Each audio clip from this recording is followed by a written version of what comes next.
Welcome to The Growth Equation. This isn't your typical business podcast. We're keeping it real about the challenges of scaling up, period. I'm Tristan Wright, and I've been there. I've built and scaled my own business. I've sold it. I've learned a ton along the way. Now I'm bringing you the no BS stories of founders who are in the trenches right now, navigating that messy middle. We're talking advertising, marketing, design, creative, branding, the whole 9 yards. Doesn't matter if you're a solopreneur or running a team of 100. Everyone's got a secret sauce. That thing that makes them different, better. We're going to uncover it.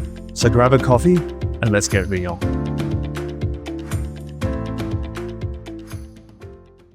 Today we're talking with Ren from Online Monkeys. Mate, welcome to the podcast. Thank you so much. Thanks for having me. I'm looking forward to this chat. We were talking just before that we actually had to reschedule this podcast because you had jet lag when we were scheduled to be talking last week. So tell me, what's the reason for that jet lag? Yeah, well, in the last, I'll say 6 months, I've been all over the place traveling. I've been traveling a lot. Indonesia, Europe, back to Asia, then back to Australia, and then a few weeks after in South America. So specifically to what you said, we had to reschedule because I was in South America I was supposed to be there for a week. Then I extended for almost 2 weeks because I loved it there. And yeah, so I do have still a lot of friends there, but also we're expanding our collaborators pool in South America. And so I went there for some interviews and also discussed some business opportunities with other people that also happen to be there at the same time. So two stones. Do you say two stones with one bird? That's what we say in Italy. Kill two stones with one. No, of course, that makes more sense. Yes. Yeah. Two birds with one stone. So, all right, let's take a step back. Online Monkeys is your business. Yes. How did you get into it? When did you get into it? What's the story there? Yeah, it's a funny story. So my actual background is in science, in biotechnology. So I studied biotechnology at uni, I have to say now, many years ago. And at some point, then I decided to, money was an issue. So I've been traveling a lot for work, did a lot of jobs. But I always had the idea, this vision for my life, to be honest, of having the possibility and the chance to work remotely. Took me many years to get there, later than I expected. But I wanted to find something for me to work remotely.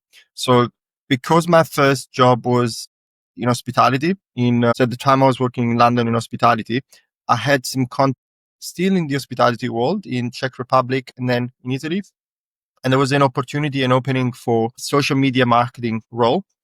And at the same time, there's also a friend of mine that was looking for an SEO specialist, both junior positions. So what I did, I took them both. I moved to Czech Republic for a little bit, then to Italy, and then I can do these two jobs at the same time. One was at the hotel. I remember at the time there was Foursquare as a social media as well, which was a social media called Foursquare. I'm not sure if they're still around. So it all started there. And then I decided to move. I wanted to do an experience in Australia. When I moved to Australia, I said, okay, I want to pursue a career. I didn't intend to have my business. I wanted to pursue a career in social media marketing and an SEO. So as I was doing the interviews, I found someone that was interesting to collaborate together, given that I had my own ABN. And that's where I started. I said, okay, let me open the ABN. I start doing this instead of an employee as a contractor. So I started out as a contractor. And then I thought, okay, if I get more people like this client, in my mind was employer, but was a client, I could actually make a living out of this. So it all started from there. And in between, I did other jobs because in the beginning, I couldn't pay all the bills just with Online Monkeys. So it was a little bit of What year was this in? Just so we know how long ago. Was it? What year was this in? 2000. So London was 2010. And then Czech Republic and Italy was 2012. And Australia was towards the end of 2012. Mm-hmm. And actually, I've been working with my friend he's still a friend, but at the time we're getting to know each other in online as a SEO junior and marketing specialist in 2009, actually. Yes. So, but by this time I was in Australia, was end of 2012. Okay, so you've effectively been running the business for 13 years now. Yeah, geez, yes. So the business for 13, the all marketing, as a role, probably 16. Yeah, wow. So yeah, so it's been a while. So you would have seen a few different things. What does it? Okay, let's fast forward to today. Just so people get, you started freelancing, getting some random jobs, and then started bringing in some contractors. What does it look like at a high level today? So today it is very different than it was obviously 12 years ago. 12 years ago, I was a one-man show, just me doing everything. And also, having a job, like a normal job in parallel, because I needed to pay bills and I didn't want to. If I would go back, but that's for another question. If I would go back, I will change my approach, but it is what it is. I didn't know any better. So I was running the two things at the same time. Today, the high level, I'm still very involved in the business for the higher level clients. As to be honest, all the clients are still monitor performance and everything, and for some of them, I'm personally involved still. This is something that I like to. I'm gradually trying to step out of the operation side of the business, of the marketing side, but I want to make it gradual. So way every year is way less than the year before. The reason why I want to make it very gradual is because I don't want to compromise any performance, towards the client. That's very important. But at the same time, I'm gradually stepping out because I need to give my collaborators also a chance to make their own suggestions. And, I was the bottleneck for everything up to a few years ago. So right now there is still me involved in the overall strategy for all clients and sales and the SOPs of the business growth. So those kind of three, and hiring, very important. So those four Yes. tasks right now are very evenly distributed towards I like to change that distribution of tasks. Then I have my collaborators. So Now, for why do you certain, call them collaborators as opposed to subcontractors or staff or? yeah, so I don't have employees as of hiring on payroll and so on. So they all effectively subcontractors. And this was a choice that for me made a lot of sense 12 years ago, now makes even more sense, especially as we transition towards the gig economy. So we are already in the gig economy. So I saw this happening many years ago. And I think from now to 10 years, there's not going to be, I don't see the concept of employee being in a company, but I might be wrong. So they are effectively contractors. But the reason why I call them collaborators is because I kind of wanted to try to get the best of both worlds. It took a little bit of test and learn. What is the best of both worlds? One is the flexibility for me as a business owner that is if the amount of work goes down, pretty much I didn't want to have heavy fixed cost, right? I didn't want to take that risk. That comes at expenses of profit margins in the long run, but I didn't want to take that risk. But the reason why I call them collaborators is because they really are collaborators. We do act as a team. So the average collaborators has been working for me for like 5 to 6 years. That's the average. When I do the interview, that's what I tell them. I tell them very clearly, very transparently that I hire collaborator looking them as part of team members. Yes, there is on paper an agreement of employer to contractor, but they're effectively our team members. We do daily meetings. We have our own Slack channel, and they have bonuses. Everything that comes to it. For me, there is less risk, less profit margin. For them, there is more of an incentive also because for them, I tell them, I am your client essentially for them. And even though we work as a team. And they have the incentive also of, they feel that my clients are their clients as well. Because if we lose a client, we both lose. But also if we win, we both win. So the average pay is about 35% more than if they were employees. Yeah, interesting. I think it's a good win-win there in terms of motivate. Yes. Yeah, yeah. So like it's they have to perform to maintain the client, and yeah, so it's a win-win kind of thing, and they get paid more if they're performing in effect. Yeah, 100%. And also not just the performer, which is like, it's the most important things, right? When it comes to client agency collaboration, but also for me that was very important, the care about the client. So obviously when you see a client as your client, even if you are a collaborator / subcontractor, with the way we set up things, they also care about the client as much as I do. So they treat my clients as their clients, if you know Yeah. what I mean. Yeah. Yes. Yeah. Yeah. 100%. Do you ever have issues with your collaborators not having you as their main focus, and then they're working with other clients as well? Yes, in the beginning was a test and learn. The last Mhm. a few years. So I'm going now back to probably 8 to 9 years ago when I started hiring collaborators. So it took a while to kind of find the sweet spot. Yeah. So right now, and then I'll ask him to your question, but right now, obviously they have the freedom to have their own client and so on. But because pretty much I'm the one that brings it the most work for the most years, we have a sort of an agreement that we have the priority.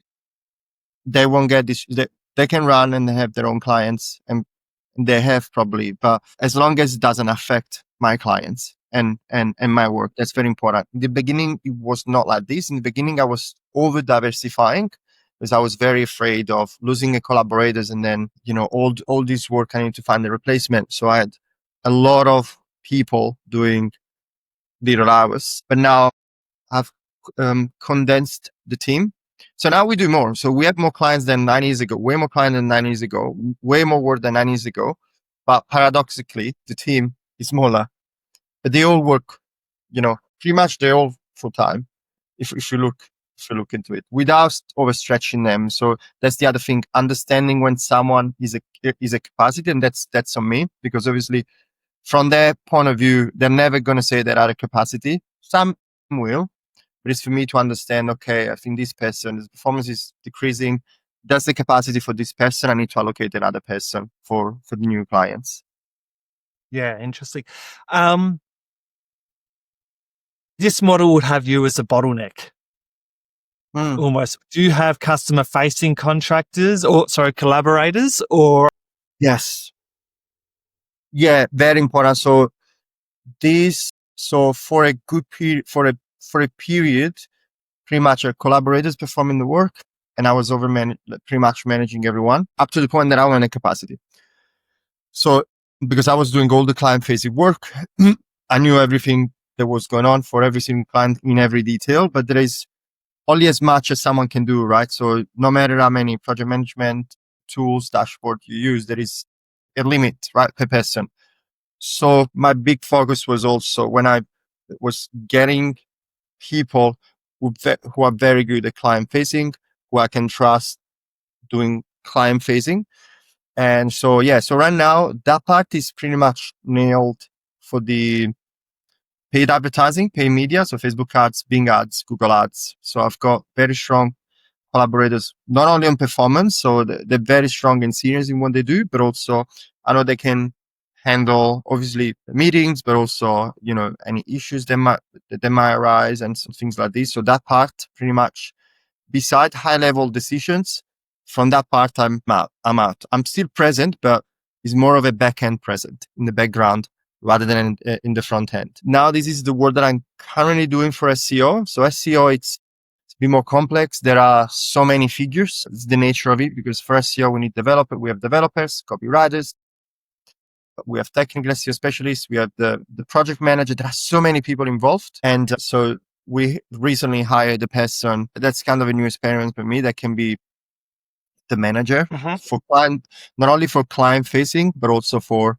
performance review of all the clients, because with SEO, it's so many tasks. For each client, we do about 200 tasks, right? So we have a dedicated project manager for it. But what I've noticed is that the project manager was too busy to managing making sure that all the tasks get filled out. And so I found out that then I was the one saying, okay, but what about the performance? What about the performance? And I was doing ridiculous hours and different times of the day as the collaborators are spread across the globe. And so the clients. So we recently hired a person that comes with good experience. So higher pay per hour, way higher pay per hour. So I couldn't afford to have her to run all the clients. Otherwise I would go negative. Mm. I would not make any, not only low profit margin, but I'll go negative. So, but now because we got a good pool of clients, I can afford to have someone as a manager. So as a me, right? So when there is a problem, the project manager now still contacts me, but then they're going to contact. So it ends up working as a normal business model in a sense, or it's starting to work towards a normal business model. It's, you're using collaborators and everyone owns their own outcome. Yeah, correct. So what I like to get, so step number one is to the point, because I do a lot of hours. I also do own other businesses. I need to say that, but I do crazy hours. I love what I do. I've got goal of growing. We're expanding overseas. Sometimes it comes to the cost, right? You're tired and you got, your classic 9 to 5 Australian time, which is never 9 to 5, is 9 to 7. And I go to the gym. I come back to the gym. I eat, and then Europe wakes up. US is starting to wake up. Collaborators in Europe, collaborating in US, they all text me or, calls and so on. And so I ended up doing 9 to 2 a.m., which I used to say 12 hours, but then it's not 12 hours. It's more. It's like 17 or something. So that's the bit that we're trying to do with the new. For us, that was never a problem. SEO was the problem because there's so many people involved, and the project manager was too busy focusing on the task. So with this manager hire, hopefully that solve it. And the manager has more experience than me. So that's what I was looking for, trying to find someone that has more experience than me that can also improve system, try as a fresh point of view, because she has 2 point of view. One, it's the newbie point of view, like she comes into business fresh. 2, the experience. So I think is a plus that compound. So that's the goal. And hopefully that will give me a little bit more sleep, a little bit more peace of mind, and more focus on the overall business activities. How many hours are you working? Because you said you've got multiple businesses as well. How many hours would you say you're working at the moment? And are you happy with that workload? So it's a fun question because I like what I do and I'm driven to what I do. So when I'm well, when I say well, I mean well rested or not sick, right? So when life doesn't get it, or jet lagged, right? So when everything goes well, I sleep my hours. It's nothing went wrong. I'm not jet lagged. I'm not sick. Fever, normal life things. When those things don't happen, I do my 12 to 14 hours a day, but I don't mind it. I like what I do. The problem is when I'm when I was jet lagged. If I'm jet lagged, I'm physically sick. Like I won't just be in bed and rest or wake up later, and I need to push because things needs to get done. That's where it gets an issue. So that's the bits that I'm trying to solve at the minute.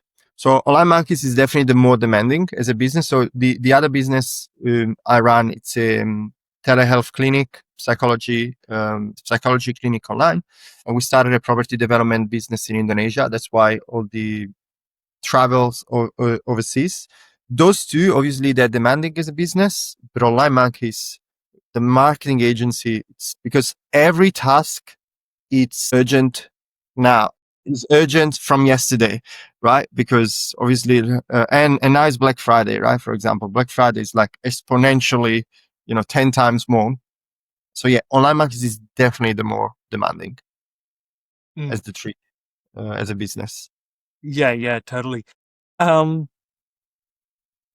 Okay, so you've got this one, you've got that 12 hours. You're loving what you're doing. I love the fact that you're doing this business and then you've got your Indonesia one and you've got the other one, like you're diversifying across. Do you ever find that you've got split split focus and you're not able to give any of the businesses the attention they need, and then they don't progress where they should. Yeah. So it would be nice to just focus on one. Like, would be easier, way easier to just focus on one. Way easier, even because the three businesses are all extremely different.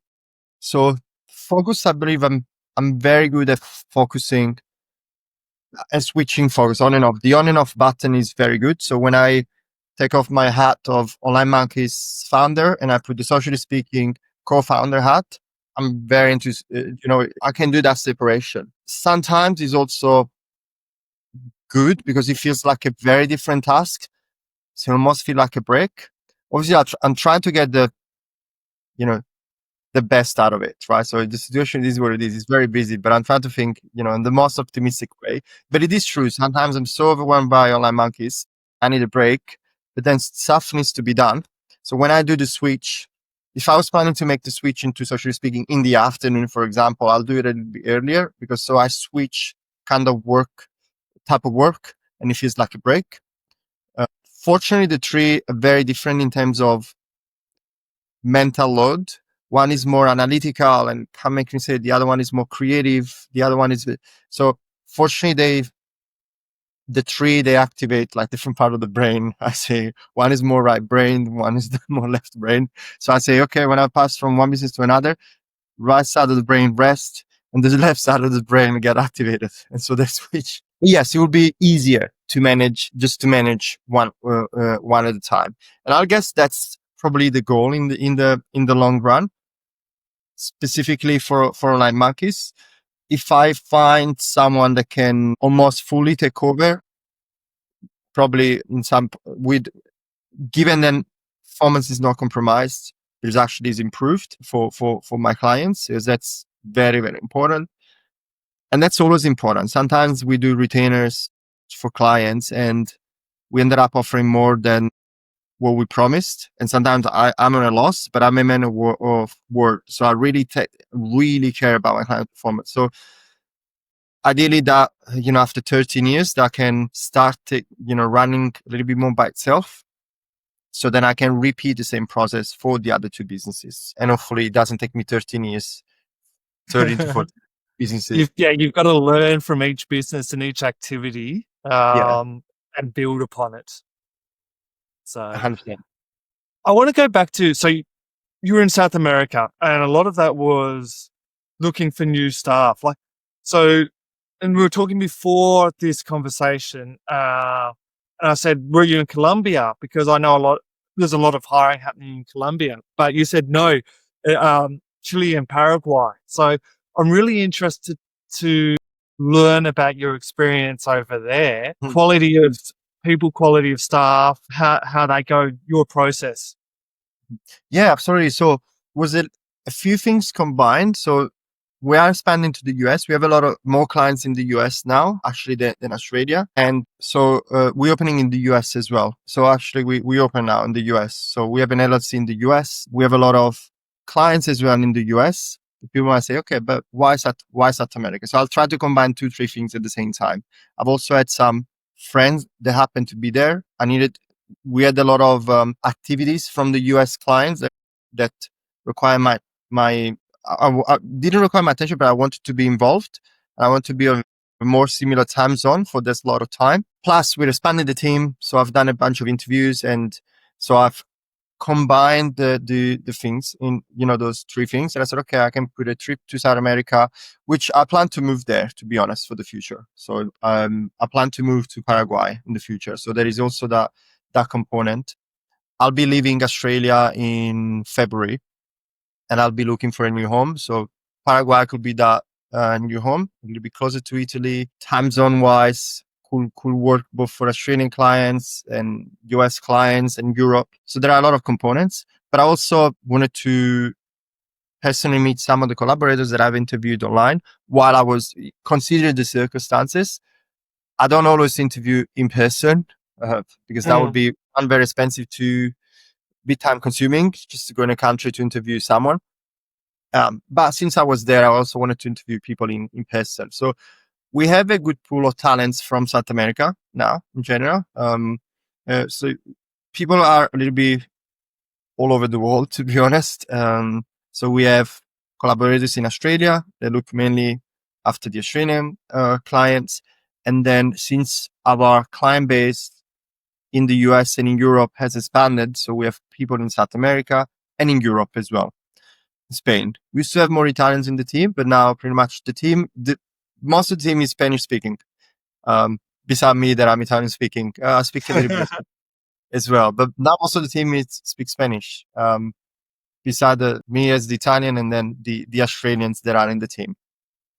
So yeah, it was a very interesting experience. So in my opinion, there is a very good opportunity for agencies for hiring very good talent with a very good skill, which is, problem solving, seeing things from a different angle in South America. So far I had a great experience with everyone I had from South America.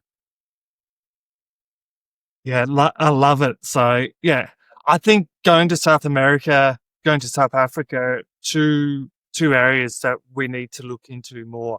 So if you were to give yourself a piece of advice for you 5 years ago, what sort of advice would you give yourself? Yeah, so number one is saying more no's to toxic clients. And I hate to talk about this because it sounds negative, but I have to say there have been. So we are on the single digit here when I say toxic clients. So literally 2, 3 that had all the red flags not to take those clients. I find hard to say no, especially when it's more worth coming, but then has been revealed that those single digit clients took the energy for like 80 of the clients. And so if I look back, saying a no could have meant, a client not won in the short term, but how many did I lose in the long term for the extra time and dedication towards those clients, which they leave anyway.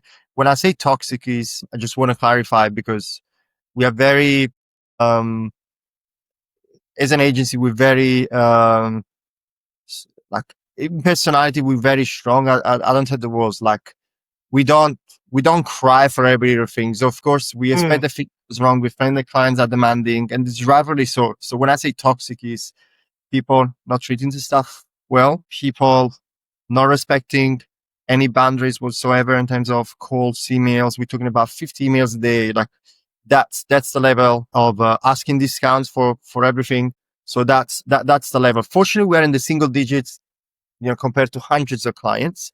But definitely that one is like saying no. You have all the red flags from the interview, from the initial consult. Why would you say yes? Yes, it's an extra retainer, but how many the work cost? So that's number one. And number two, really separating business from personal, just investing in right softwares and right positions since the beginning. That's very big. Number three, if that's very important. So, and that goes to collaborators. So if someone doesn't learn with it, keep repeating the same mistake 3 times, they're never going to change. So that is, and I've been very guilty of this, of, wanting to change people in terms of performance. I said, oh, but with the right training, with the right tools, with the right incentives, I'm sure this person can bring it. Without rare occasions, but they're rare. Most people, if that bad, they're going to keep being bad or, so firing faster. And in my case, it's not firing, closing the collaboration faster. That's something that I learned later in life because I had occasions where I said, because I really give trust to people. I said, oh, this person, okay, and then people were clearly making mistakes and they didn't get to the client, but at what cost? At my other collaborators' extra time cost, us spotting pretty much us doing the work for them. What he felt is that myself and my other collaborators were their virtual assistant, right? Not to make them not to let them make mistakes. And so the result is like 1 year of extra energy. And then when you decide, okay, enough is enough, and you replace that collaborator with another person, and you see like, well, those stuff is not happening anymore. Like it's so firing faster. So give a lot of trust in the beginning, give trust fast, but take it away very fast as well. Make sure you explain and set them up for success as well. Yeah. So, Yeah, because if absolutely. you don't set them up for success, they're going to fail too. So, 100% agree with what you've said, but we need to look at ourselves too and make sure that we're setting up our staff, our contractors, our collaborators for success. Oh yeah, absolutely. That's very important. And I'm sure there are areas that I can improve. You know, I'm not going to say I'm perfect in everything, but on those examples that I gave you were really, so we're talking about SOPs, clear SOP, follow, like very simple things that kept very easy mistake that kept happening for very long. So in that case, that means it's just not a good fit. It just takes extra energy for everyone. So yeah, but like you said, given that they have all the tools, the right pay, the right incentive, the right training, the right environment, if everything is right and still doesn't work, then it's better to move on with another one. Those are very rare occasions. So both the client example and the collaborator example are rare occasions, but they happen. So now I made that transition to move on way faster than before. That's it. Ren, it's been awesome chatting today, mate. If people want to get in touch, what's the best way to connect? Yeah, I'll say best way. So out of the channels, the one that I keep more monitored is LinkedIn. So Renato Capasso, it's on it's on LinkedIn. Otherwise, my email gets very flooded. So that's why I said reach out on LinkedIn. It's probably the best way. My mail is renato@onlinemonkeys.eu. That's the second channel to reach out. Well, thank you very much, mate. And you have a great day. Thank you, Tristan. Thank you. That's a wrap. Thanks for tuning into The Growth Equation. If you've enjoyed the show, hit that subscribe button and leave a review. It helps us big time. Catch you next time. And if you want more, head over to evolvetogrow.com.au for show notes and exclusive content.